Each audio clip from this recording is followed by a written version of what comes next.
추로지향, 성주의 본향이라 불릴 만큼 한국 유교와 우상의 본산인 이 안동 땅에 만약 복음의 빛이 찾아오지 않았다면 오늘날 우리는 어떤 모습으로 살고 있을까?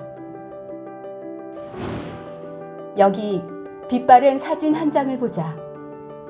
대구 안동 간 신장로에 자동차 한 대가 가고 있다.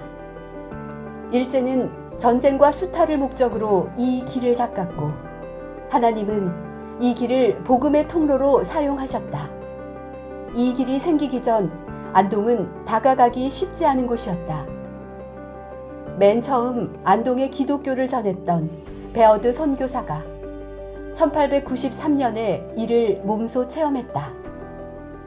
당시 부산 선교부에서 출발해 경상도 지역을 선교 탐방하는 데에는 한 달이 넘는 기간이 걸렸고 말을 타기도 하고 걷기도 해야 하는 1240리 험하고 먼 길이 기다리고 있었다.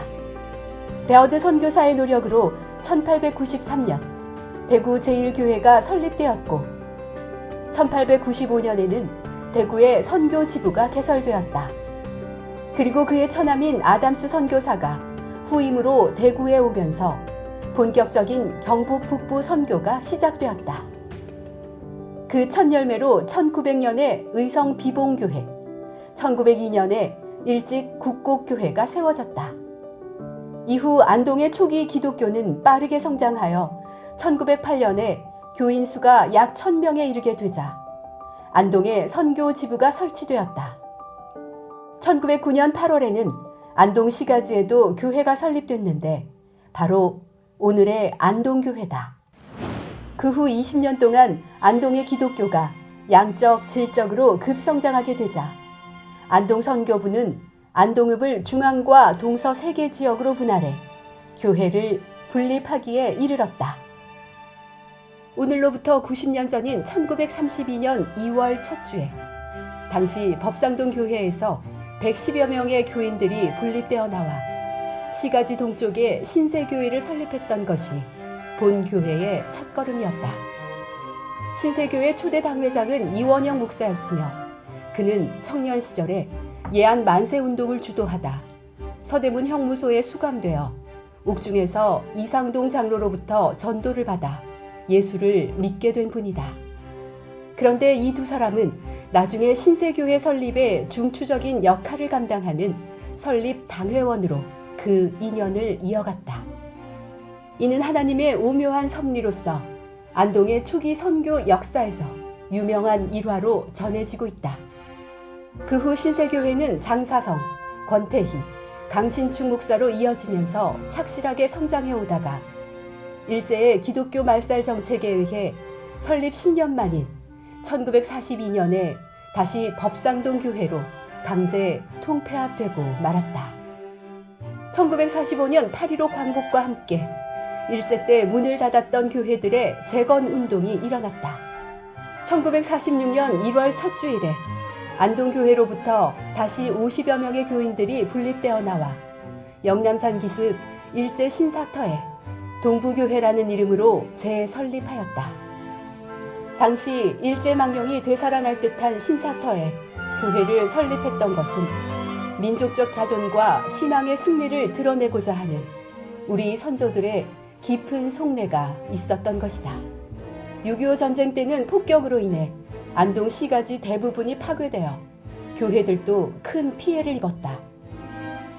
그 와중에도 동부교회는 1952년 10월 삼산동에 교남의원 건물을 매입해 예배당으로 개축하여 시가지로 이전하였다.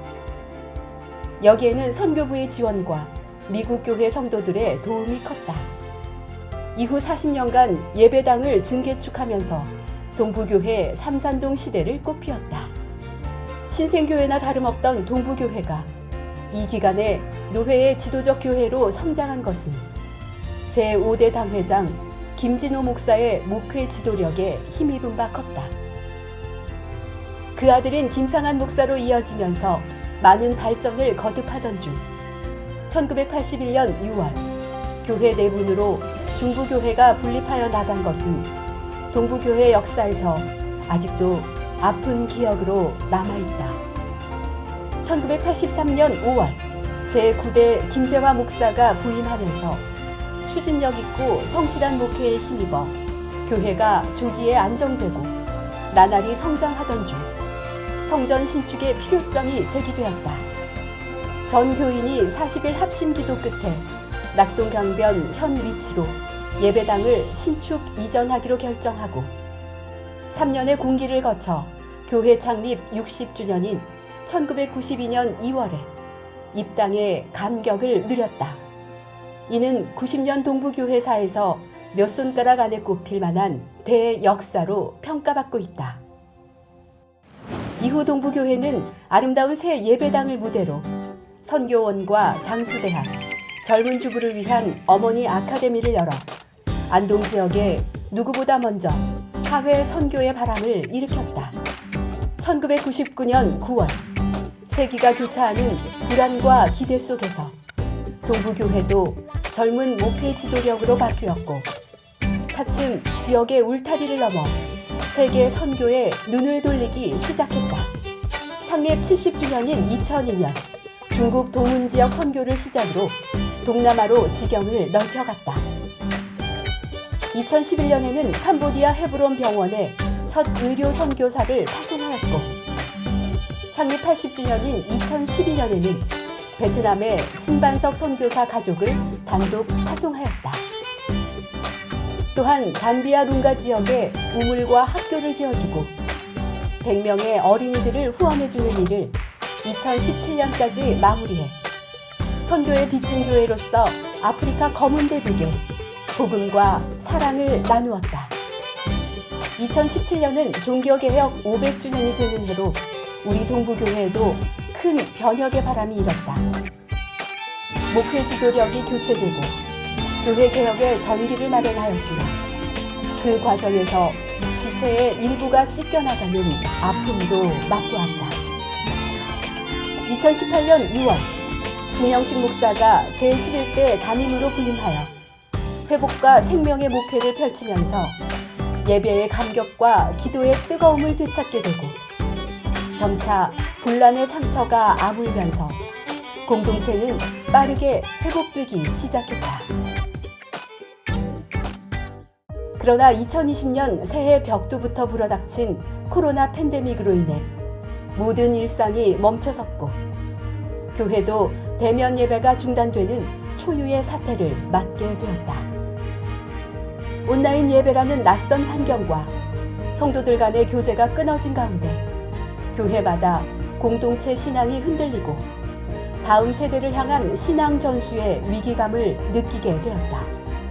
최근 10년 한국 사회에서 기독교의 신뢰도가 떨어진 데다 설상가상으로 코로나의 충격이 겹친 상황에서 우리 동부교회는 이제 창립 1세기를 10년 앞두고 있다.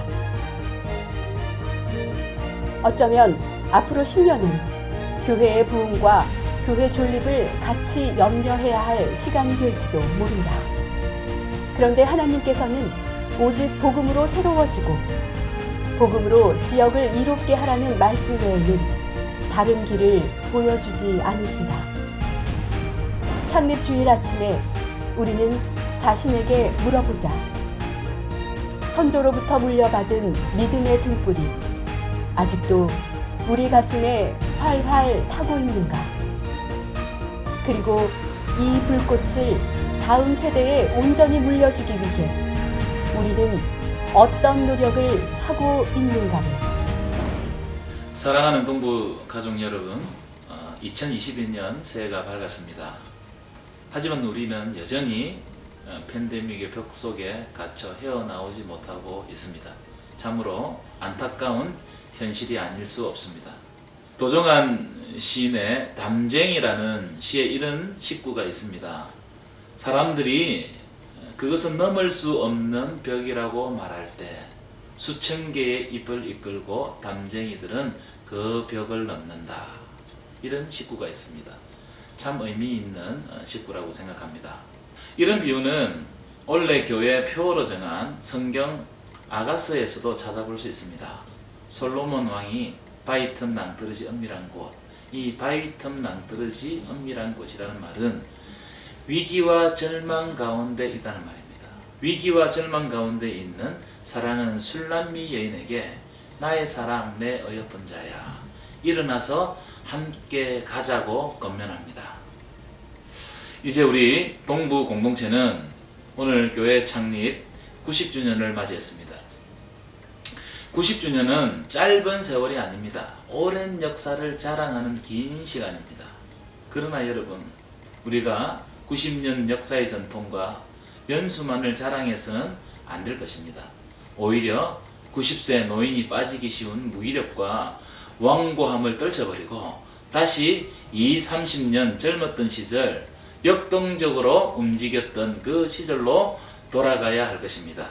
그래서 일어나 함께 가자고 부르시는 주님의 부르심에 민감하게 반응하며 담쟁이 잎처럼 손에 손잡고 함께 눈앞에 있는 벽을 넘어 저 벽면을 향해 달려가는 안동 동부교회 되시기를 주님의 이름으로 축원합니다. 아멘.